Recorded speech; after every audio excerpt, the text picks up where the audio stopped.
الذين يصدون عن سبيل الله ويبغونها عوجا وهم بالآخرة هم كافرون أولئك لم يكونوا معجزين في الأرض وما كان لهم من دون الله من أولياء يضاعف لهم العذاب أولئك الذين خسروا أنفسهم وضل عنهم ما كانوا يفترون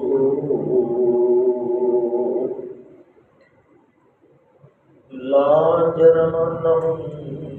في الآخرة هم الأخسرون إن الذين آمنوا وعملوا الصالحات وأقبلوا إلى ربهم أولئك أصحاب الجنة هم فيها خالدون مثل الفريقين كالأعمى والأصم والبصير والسميع هل يستويان مثلا أفلا تذكرون صدق الله العلي العظيم وصدق رسوله النبي الكريم ونحن على من الشاهدين والشاكرين والحمد لله رب العالمين رب اشرح لي صدري ويسر لي أمري واحلل عقدة من لساني يفقهوا قولي ربنا آتنا من لدنك رحمة وهيئ لنا من أمرنا رشدا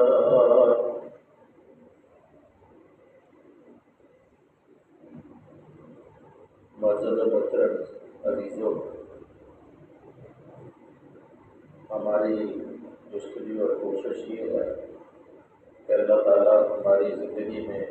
اس قرآن کو ہم ترجمے کے ساتھ اور چھوٹی موٹی تفسیر کے ساتھ سمجھ لیں اور اس کے جو بنیادی مضامین ہیں وہ ہمارے ذہن میں آ جائیں، کیونکہ اکثر دیکھا گیا ہے کہ جو کتبہ حضرات ہیں، جو قدیم حضرات ہیں، جو یا جن کے ذہن مناظرے سے بھرے ہوئے ہیں، جو مقابلہ بازی کرتے ہیں، آپس میں ہی ایک دوسرے کو نیچا دکھانے کی کوشش کرتے ہیں، اور ہر آدمی جو ہے اس قرآن سے دلیل لاتا ہے اور پھر وہ اس دلیل سے اپنے طریقے ثانی کو کوشش کرتا ہے کہ وہ جھوٹا قرآن ہے۔ حالانکہ دونوں اگر اس چیز کے اوپر متفق ہوں کہ لا الہ الا اللہ محمد رسول اللہ صلی اللہ علیہ وسلم اللہ کے علاوہ کوئی بندگی کے لائق نہیں، بندگی صرف وما خلقت الجن والانس الا لیعبدون، کہ عبادت صرف اللہ کی ہوگی جس نے یہ فرمایا ہے کہ میں نے نہیں پیدا کیے انسان اور جن صرف اس لیے کہ وہ میری بندگی بجا لیں۔ اور اس قدائے سے پہلے بھی اللہ تعالیٰ نے ہمیں پوچھا تھا الستو بربکم، جیسے سورہ میرا خیال ہم نے اعراف میں پڑھا کہ کیا میں تمہارا رب نہیں، بالکل اسی کیفیت میں جیسے ہم بیٹھے ہوئے ہیں۔ آدم علیہ السلام کی ذریت سے جو قیامت تک انسان اس دنیا کے اندر پیدا ہوں گے ان سب کو پیدا کیا گیا، اور پھر ان کی کیفیت کیا تھی، کس طرح کیسے تھے، لیکن سب سے پوچھا گیا، سب مجمع عام تھا جیسے قیامت کے دن مجمع عام ہوگا۔ اور اس دن اور جس دن اللہ یہ فرمائیں گے کہ لمن الملک اليوم، پہلے تو پوچھا تھا الستو بربکم، کیا میں تمہارا رب نہیں؟ تو سب نے کہا قالوا بلا، بے شک وہ ہمارا رب ہے۔ اور اس دن جس دن یہ پوچھا جائے گا لمن الملک اليوم، آج کس کی حکومت ہے، تھرا رہے ہوں گے گناہوں سے کانپ رہے ہوں گے اور اندھیرا آنکھوں کے آگے چھا رہا ہوگا، لباس نہیں ہوگا لیکن خبر نہیں ہوگی، سورج اوپر جھول رہا ہوگا، اور جیسے تھانے دار مجرم کو پکڑ رہے ہوتے ہیں اس طرح پکڑ کے جو فرشتے یتلقل متلقی یاد الجمین من الشمال کہی کہ جو ہمارے دائیں بائیں دو محافظ بیٹھے ہیں وہ پکڑ کے اللہ کے دربار میں ایک آدمی ایک فرشتہ ہمارا ہمارا نامہ اعمال پیش کرے گا اور ایک آدمی ایک فرشتہ جو ہمیں پکڑ کے اللہ کے حضور پیش کرے گا۔ ھذا ما لدی عتید، یہ ہے وہ جو ہمارے سپرد تھا۔ اور پھر وہ چٹھا وہ کھاتا وہ جو مثل جیسے پولیس نے بنائی ہوتی ہے مجرموں کی مثل ریکارڈ وہ پیش کیا جائے، لیکن اللہ نے یہ بھی فرما دیا کہ اس دن لا یسأل عن ذنبہ انس ولا جان، کہ اس دن ہے انسانوں اور جنوں تم سے سوال نہیں کیا جائے گا کہ تم کیا کر کے آئے، یورف المجرمون بسیماہم فیؤخذ بالنواصی والاقدام، بلکہ چہروں سے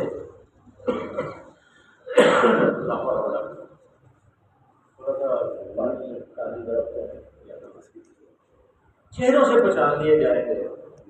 مجرم جو ہے جیسے مجمع کے اندر ایک مجرم ہو تو پولیس کو اس کے چہرے کے تغیرات سے اس کی نفسیات سے سمجھ لیتی ہے کہ یہ آدمی مجرم ہے، اس وقت چہروں سے پہچان لیے جائیں گے۔ فیؤخذ بالنواصی والاقدام، اور پھر ان کو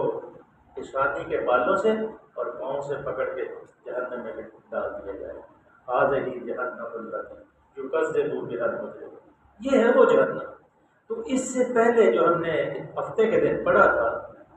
اس دن اللہ کی ذات کریم نے نبی صلی اللہ علیہ وسلم یا پیغمبروں کے ایمان کی کیفیت بتائی تھی کہ وہ پہلے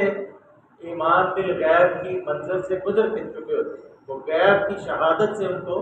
یہ علم ہو چکا ہوتا ہے کہ جو ان کے تخیلات اور ذہن میں یہ چیز ہے وہ اللہ برحق ہے،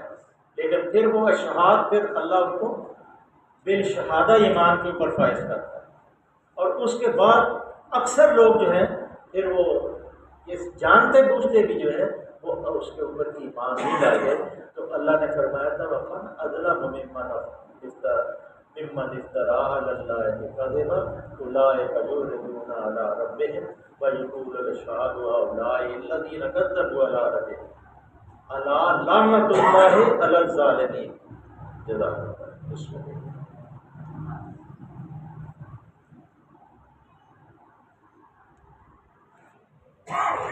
اللہ۔ جو ان چیزوں کے بعد پھر اللہ کے اوپر جھوٹ باندھتا ہے تو اللہ نے الا لعنۃ اللہ علی الظالمین، اللہ نے ارشاد فرمایا کہ ظالموں کے اوپر اللہ کی لعنت ہوگی۔ اب یہ قیامت کا منظر ہے، اللہ نے اس قیامت کے منظر کو آپ کے سامنے رکھا کہ جس دن یہ سارے لوگ اکٹھے ہوں گے جن سے یہ پوچھا گیا تھا، اور اس دن جب انہوں نے مجھے جھٹلا دیا، ایمان نہیں لائے اور پھر بت پرستی کے اندر ملوث ہو گئے، اور جو اللہ نے فرمایا تھا کہ میرے علاوہ کسی کو عبادت کی سر نہ جھکانا، لیکن جب سر جھک گیا، اور ایون کہ جب آپ نماز پڑھ رہے ہیں اور کسی کو دکھانے کا ذہن کے اندر یہ آ گیا کہ فلاں آدمی مجھے دیکھ لے کہ میں نماز پڑھ رہا ہوں، یا کوئی مجھے کہہ دے کہ میں بہت نمازی ہوں، تو یہ بھی شرک کے زمرے میں آ جاتا ہے، کیونکہ آپ نے اپنی نماز اللہ کے لیے نہیں پڑھی، پڑھ کے دکھانے کے لیے یا ساتھی کو بتانے کے لیے کہ میں نے نماز پڑھی۔ تو جس کو دکھانا تھا، جس کو بتانا تھا، اس نے بتا دیا کہ بڑا نمازی ہے۔ نمازی وہی قبول، نماز وہی قبول ہوگی جو صرف اللہ کی خشیت اور اللہ کے لیے ادا کی۔ اس لیے اللہ نے فرمایا اس دن منظر سامنے ہوگا، اور اس شخص سے بڑھ کر ظالم کون ہوگا؟ جو اللہ پر جھوٹ گڑتا ہے، اور اللہ پھر ایسے جھوٹوں کے اوپر لعنت کریں گے ان ظالموں پر جو اللہ کے راستے سے لوگوں کو روکتے ہیں۔ اب اللہ اگلا جو آنے والا منظر ہے وہ پیش فرما رہے ہیں کہ نبی صلی اللہ علیہ وسلم کے سامنے تبلیغ کا مانا تھا، اور آپ کو پتہ ہے پتھر بھی پڑھ رہے تھے، کاٹے بھی پڑھ رہے تھے، بڑے غریب اور مفلس لوگ جو تھے وہ ایمان لائے تھے، اور بڑے بڑے جو لوگ تھے وہ دیکھ رہے کہہ رہے تھے کہ دیکھو یہ آدمی ہمیں کس ڈراوے دیتا ہے کہ آسمان سے پتھر برسیں گے، جنت کے اندر جاؤ گے اگر ایمان نہیں لاؤ گے؟ دیکھ نہیں رہا کہ ساری نعمتیں ہمارے اوپر ہیں، اور مکہ جو ہے مرکز کریا ہے کہ ساری بستیوں کا یہ مرکز ہے، ہر آدمی یہاں آتا ہے، اور کیسی اللہ کی رحمتیں ہمارے اوپر برس رہی ہیں، نیک ہمارے پاس موجود ہیں، ہم ساری دنیا کے چودھری بنے ہوئے ہیں، لیکن اللہ نے فرمایا اللہ دینا یسدون، اے ابو جہل، اے ابو لہب، غور کر ذرا، اللہ دینا یسدون عن سبیل اللہ ویقولونہا عوجا وجہ، جن لوگوں نے اللہ پر جھوٹ باندھا ہے، اور سنو اللہ کی لعنت ہے ظالموں پر، ان ظالموں پر جو اللہ کے راستے سے لوگوں کو روکتے ہیں۔ اب جو لوگ رکے ہوئے ہیں یا رکتے ہیں یا روکتے ہیں، لاکھوں کے مجمع لوگ اکٹھے کرتے ہیں، لیکن اللہ کا خوف جو ہے ان کو نکل آتے کہ ایک دن تمہیں اللہ کے دربار میں پیش ہونا ہے، ساتھ دے۔ ایسی تربیت کر دی گئی ہے بچوں کی، جوانوں کی، بوڑھوں کی، کہ ان کو علم ہی نہیں ہے کہ ہمیں ایک دن دربار کے اندر پیش بھی ہونا ہے، اور ہمیں خیری جرح اور شرعی جرح کا ساتھ دینا ہے۔ اور وہ جو محو ہو گئی ہے ہمارے دماغ سے، وہ ہماری زندگی کے اندر ایسی گمراہی اس نے بنا دی، ایسی جہالت بنا دی ہے کہ ہمیں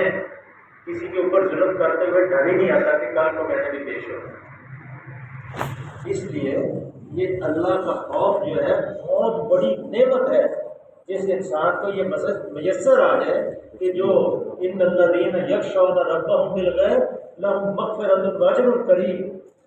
سورہ یاسین کے اندر آتا ہے کہ جو دل دیکھے، جس نے دیکھا نہیں ہے رب کے کوڑے کو، جس نے دیکھا نہیں ہے رب کے عذاب کو، اور دل دیکھے ہوئے وہ ڈر رہا ہے کہ اللہ کی اگر گرفت جو ہے، اللہ فرماتا ہے تبچہ رب کا شدید کہ اللہ کی پکڑ جو بڑی سخت ہے، تو اگر میں پکڑا گیا تو میں کیا بنے گا؟ اور وہ بغیر دیکھے اگر ڈرتا ہے تو اس کے لیے اللہ فرماتا ہے میں اجر کریم ہے، عزت والا مکرم، اس کو اجر دیا جائے گا۔ تو یا اللہ فرماتا ہے جو اس کے راستے سے لوگوں کو روکتے ہیں اور اس کے راستے کو ٹیڑھا کرنا چاہتے ہیں، جیسے ہماری جتنے بھی ہمارے گروپ ہیں یا جو ہمارے فرقے بنے ہوئے ہیں، یہ سارے راستے ٹیڑھے کرنے کے مسائل ہیں۔ بھی ایک مسئلہ سب کے لیے ایک ہے کہ اللہ وحدہ لا شریک ہے، اس کا کوئی شریک، اور جو بھی اللہ کے اوپر ایمان لاتا ہے وما الا لغیر اللہ، کہ جو اللہ کے لیے دیا جائے گا وہ حلال ہے، اور جو اللہ کے علاوہ دیا جائے، کسی اور کے نام پہ دیا جائے گا، وہ حرام ہے۔ یہ دو اس کے اوپر متفق ہو جاؤ۔ اور نور اور بشر تو اللہ نے پوچھنا تھوڑی ہے کہ تم نے نور مانا تھا یا بشر مانا تھا، حاضر مانا تھا یا تم نے غیر مانا تھا، بلکہ اللہ نے پوچھنا ہے کیا ان الذین، یہ اگر چاہتے کہ تم اللہ ان سے محبت کرے تو یہ ان کو چاہیے کیا کریں، یہ اب میرے رسول کی اتباع کرے۔ ان کو کہہ دو قل ان کنتم تحبون اللہ فاتبعونی، اگر یہ چاہتے ہیں کہ اللہ ان سے محبت کرے، فاتبعونی، یہ آپ کی اتباع کرے۔ آپ نے کب کہا؟ ابھی پیچھے سب ہم نے پڑھتے آئے ہیں، کب کہا کہ مجھے نور مانو، کب کہا مجھے بشر مانو، کب کہا مجھے حاضر مانو، کب کہا مجھے غیر مانو، اور یہ کہا کہ جو اللہ کے احکامات میرے اوپر وحی کے ذریعے نازل ہو رہے ہیں میں وہ آپ کو سکھا رہا ہوں، اور جو میں عمل کر رہا ہوں اس کے مطابق عمل کروں۔ تو جب ہم اس چیز کے اوپر متفق ہو جائیں کہ جو نبی صلی اللہ علیہ وسلم نے عمل کیا ہے ہم اس کے اوپر عمل کریں، جو آپ نے فرمایا ہے آپ کی بات کے پیچھے چلیں، اور آپ کے اوپر اپنی جان آپ نچھاور کریں اور آپ سے محبت کریں، تو پھر اللہ ہم سے محبت کرنے لگ جائے گا۔ اور جس کا یہ بن جائے گا کام، وہ تو پھر اس کا تو جنت جو ہے اس کی سیدھی ہو جائے گی۔ اصل تو کام جنت کا ہے، اور جنت جو ہے وہ قریب آ جائے گی بالکل۔ تو یہاں اللہ فرماتے ہیں ان لوگوں کے اوپر،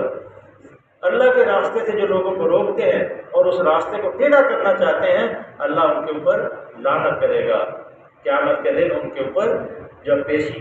کی جا رہی ہوگی تو اس کے سامنے جب قیامت کے دن ان کے اعمال میں پیش کیے جا رہے ہوں گے تو فرشتے ان کو لعنت بھیج رہے ہوں گے۔ وَهُمْ بِالْآخِرَةِ هُمْ كَافِرُونَ، اور آخرت کا وہ انکار کرتے ہیں۔ اگر آخرت کے اوپر یقین ہو تو پھر تو کوئی بھی انسان جو ہے وہ ایسا کام نہ کرے، اس کو علم آ جاتا ہے کہ میں نے اللہ کے سامنے پیش ہو گیا۔ اولئک لم یکونوا معجزین فی الارض وما کان لهم من دون اللہ من اولیاء یضاعف لهم العذاب ما کانوا یستطیعون السمع وما کانوا یبصرون۔ وہ زمین میں اللہ کو بے بس کرنے والے نہیں ہیں۔ اللہ کو کوئی بے بس کر سکتا ہے؟ اللہ فرماتے ہیں وہ زمین میں مجھے بے بس کرنے والا کوئی ہے کہ میں نے زمین بنائی، میں نے آسمان بنایا، ہر چیز میں نے بنائی ہے، اور سارا کچھ للہ ہے، ما فی السماوات و ما فی الارض، جو کچھ زمینوں اور آسمان میں ہے اور اس کے درمیان جو کچھ سب اللہ کا ہے۔ کون ہے جو اللہ کو اولئک لم یکونوا معجزین؟ کوئی نہیں ہے کہ جو اللہ کو بے بس کرنے والا ہو، نہ اللہ کے مقابلے میں کوئی ان کا پھر حامی اور ناصر ہوگا۔ انہیں اب دوہرا عذاب دیا جائے گا۔ اب قیامت سامنے آ گئی، حساب کتاب مکمل ہو گیا، اب یہ ساری چیزیں ان کے اوپر آ گئی ہیں، اب ان کو دوہرا عذاب دیا جائے گا۔ کون بچائے گا؟ کوئی نہیں بچا سکتا۔ اس لیے کوشش کریں کہ جو اللہ نے احکامات دیے ہیں سیدھے سے، ہم سیدھی کچھ زیادہ ہم اس کے اندر وہ کمپلیکیشنوں میں نہیں جاتے، جو پیچیدگی ہیں اس میں نہیں جاتے، پھر بڑی لمبی چوڑی سیدھی سی بات اللہ نے فرمائی ہے اس کے اوپر عمل کریں۔ اور اس جو حدیث میں ہے آپ پڑھ لیں حدیث، کوئی بات اللہ کے نبی صلی اللہ علیہ وسلم نے ایسی بات نہیں کہی جو قرآن میں موجود نہ ہو، اور جبکہ اللہ نے خود سورہ نجم میں فرما دیا وَالنَّجْمِ إِذَا هَوَىٰ وَمَا يَنطِقُ عَنِ الْهَوَىٰ، کہ میرا نبی بولتا ہی نہیں ہے جب تک کہ میں اس کو وحی نہیں کرتا۔ اس لیے حدیث کا جو منکر ہے وہ بھی دائرہ اسلام سے خارج ہے، اس لیے کہ حدیث جو ہے وہ وہی خفی ہے کہ جو اللہ کے رسول صلی اللہ علیہ وسلم کو ڈائریکٹ ان کے دل کے اوپر القاء کیا گیا، اور یہ قرآن جو ہے یہ وہی جلی ہے، یہ سامنے ہر چیز جو اللہ تعالیٰ نے لکھی پڑھی سامنے اللہ کے کتاب ام الکتاب میں ہے وہ آپ کو مل گئی۔ اور یہ خوش قسمت لوگ ہیں ہم کہ ہم نبی صلی اللہ علیہ وسلم کی امت میں پیدا ہو گئے، اور پھر یہ بھی بڑی ہماری خوش قسمتی ہے کہ ہمارے ماں باپ مسلمان تھے اور ہمارے پاس کلمہ اور ہمیں پتہ چل گیا تکبیر کا، ورنہ ہم بھی کہیں گھنٹیاں بجا رہے ہوتے کسی مندر کے اندر۔ یہ اللہ کا بڑا کرم ہے، اور اس کے اوپر آپ جتنا بھی شکر بجا لائیں یہی شکر کافی ہے، یہی ایک نعمت جو ہے کہ اس نے ہمیں کلمے کی نعمت اور اس قرآن کی نعمت ہمیں دیا ہے، اس سے بڑی کوئی نعمت ہی نہیں ہے۔ پھر اللہ فرماتے ہیں چیلنج ہے فی الارض وما کان لهم من دون اللہ من اولیاء، پھر ان کا کوئی کسی کی سن ہی نہیں سکتے، وہ نہ کسی کی سن ہی سکتے تھے، نہ خود ہی انہیں کچھ سوچتا تھا کہ آپ کیا کریں۔ یہ وہ لوگ ہیں جنہوں نے اپنے آپ کو خود گاٹے میں ڈال لیا ہے، اور وہ سب کچھ ان سے کھویا گیا جو انہوں نے گھڑ رکھا تھا۔ ایسے اولئک الذین خسروا انفسهم فضل عنہم ما کانوا یفترون، جو خود ساختہ نظریات بنائے ہوئے تھے وہ ان سے چپ گئے، ختم ہو گئے، اور وہ ڈھونڈ رہے ہیں کدھر جانا، کوئی ان کو نہیں پتہ چلے گا کدھر جانا ہے۔ جو کچھ انہوں نے اپنے نظریات تخیلات بنائے ہوئے تھے۔ میں عصر کی نماز کل پڑھ رہا تھا تو مولوی صاحب تقریر کر رہے تھے عصر کے بعد کہ حضرت غوث الاعظم رحمۃ اللہ علیہ نے ایک کام پہ 40 سال نماز پڑھی، پھر دوسری کام پہ 40 سال نماز پڑھی۔ بعد میں نے کہا علامہ صاحب میں آپ سے عرض کروں کہ یہ جو کہانیاں قصے ہیں نا، یہ عیسائیوں کے یا دوسرے کو لٹک کے اس نے ایسے کیا اس نے ایسے کیا، اللہ کے نبی صلی اللہ علیہ وسلم کے صحابی نے صبح کو روزہ رکھتا تھا، رات کو قیام کرتا تھا۔ آپ کی بیوی نے آپ کو شکایت کی کہ میرا کام، اس صحابی کا نام بھی بتایا کہ یہ کام کرتا ہے، تو آپ نے فوری طور پر صحابی کو بتایا، پوچھا تو روزے سے ہے؟ کیا ہاں میں روزے سے، تو ابھی روزہ توڑ دے اور اپنی بیوی کے پاس گیا۔ میں نبی سے زیادہ کون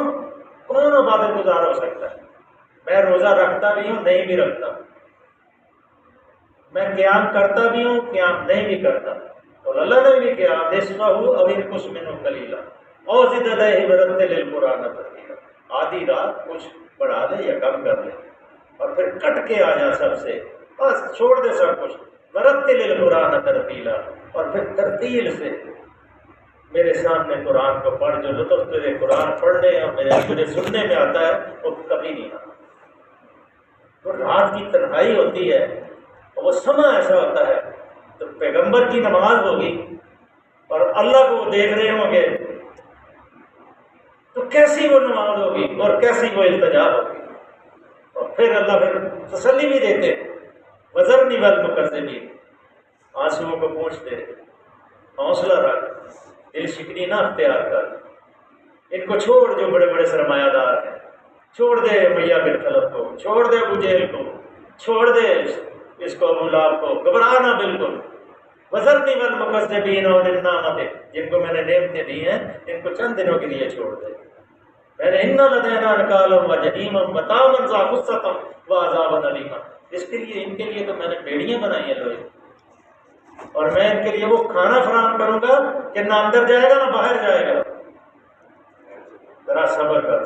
بس سب سے کٹ جا. آپ سب سے کٹ کے اگر اللہ کے دربار میں رات کو کھڑے ہوں اور صرف اللہ کو اپنا اللہ رب مانے، مشکل کشا مانے اور شافی المشکلات حل المشکلات مانے، اور پھر اللہ کی مشکلات کو حل نہ کرے، کہاں لکھا؟ اللہ خود کہتا ہے جو میرے سامنے دستے سوال پھیلاتا ہے مجھے شرم آتی ہے کہ میں اس کو خالی ہاتھ واپس کروں. اس لیے یہ جو سارے معاملات ہیں یہ ہے مکمل کر لیں جی. لا جرمان نام کے علاقے ضرور آخرت میں ناگزیر ہے کہ وہی آخرت میں سب سے بڑھ کر گھاٹے میں رہیں گے. رہے وہ لوگ ان الذین آمنوا وعملوا الصالحات واخبتوا الی ربہم اولئک اصحاب الجنہ ھم فیہا خالدون. یہ جو اللہ نے ان الذین آمنوا کہ وہ لوگ رہے وہ لوگ جو ایمان لائے، جنہوں نے نیک عمل کیے اور اپنے رب ہی کے ہو کر رہے، سب سے کٹ کے رب کے ہو کے رہ گئے. جو رب کے ہو کے رہ گئے تو یقیناً وہ جنتی لوگ ہیں اور وہ جنت میں ہمیشہ رہیں گے. جو کٹ جائیں گے، جو دنیا کے معاملات میں اللہ کو اغلیت دیں گے، نہیں اللہ کا کام پہلے، دنیا کا کام ہو جائے گا. دنیا کا کام تو اللہ نے کرانا. اگر میں ادھر آ گیا ہوں تو مجھ سے اللہ نے پڑھوانا ہے، میرا کام آنا تھا، میرا کام یا نماز پڑھنے کے لیے اندر داخل ہونا تھا. میری نیت درست تھی کہ میرے پاس 3 منٹ 5 منٹ رہ گئے ہیں، میں لیٹ ہو گیا ہوں تو میں بھاگ کے آ رہا ہوں. تو اللہ نے کہا فکر نہ کر، میرے لیے جا رہا ہے نا، میں پہنچا دوں گا تمہیں. حالانکہ وہاں 8 منٹ لگتے ہیں سڑک پار کرتے ہوئے. تو یہ اس لیے جو سب سے کٹ کے اللہ کا ہو جائے گا، بس اس کا نظارہ وہ لفظوں میں بیان نہیں کیا جا سکتا. کسی وقت کو کیفیت ہوگی انشاءاللہ تو وہ بیان کریں گے. لیکن بڑے بڑے بزرگ جو ہیں وہ جنہوں نے قرآن کے سائے میں زندگی کو گزارا ہے یا قرآن کے ساتھ زندگی کو گزارا ہے یا قرآن کی جو تلاوت کا حق ہے وہ ادا کیا ہے، وہی ان لمحات کو بیان کر سکتے ہیں. اور پیغمبر سے زیادہ اس کا کوئی ان لمحات کو جاننے والا یا صحابہ سے زیادہ کوئی جاننے والا نہیں ہے وہ کیسے لمحات ہوتے ہیں. اس لیے کوشش کریں کہ ان قدموں پہ چلیں، اس نقش قدم پہ چلیں اور اللہ سے دعا کریں کہ اللہ تعالیٰ کی ذات کریم ہمیں اللہ کے رسول صلی اللہ علیہ وسلم کی اطاعت نصیب فرما دے اور اپنا خوف عطا فرما دے. اللہم صلی علی سیدنا محمد وعلی آل سیدنا محمد کما صلیت علی سیدنا ابراہیم وعلی آل سیدنا ابراہیم انک حمید مجید. اللہم بارک علی سیدنا محمد وعلی آل سیدنا محمد کما بارکت علی سیدنا ابراہیم وعلی آل سیدنا ابراہیم انک حمید مجید. اللہ جتنے ساتھی یہاں تشریف فرما، اللہ ان کی جائز حاجات کو پورا فرما، اللہ ان کے گھروں میں عافیت عطا فرما. یا اللہ جتنے ساتھی عزیز و کارم بیمار ہیں ان کو شفا عطا فرما، آنے والے مسائل اور مشکلات سے محفوظ فرما. اللہ ملک پاکستان کی حفاظت فرما، اللہ ہر بلا سے اس کو محفوظ فرما. اللہ اپنی حکمرانی عطا فرما، اللہ اپنے قانون اور اپنے خطاب کی حکمرانی عطا فرما. اللہ جو اس راستے میں رکاوٹ ہیں ان کو دور فرما. اللہ عادل حکمران عطا فرما. صلی اللہ تعالی علی حبیبہ محمد وعلیہ وسلم. کل سے یہ اس سے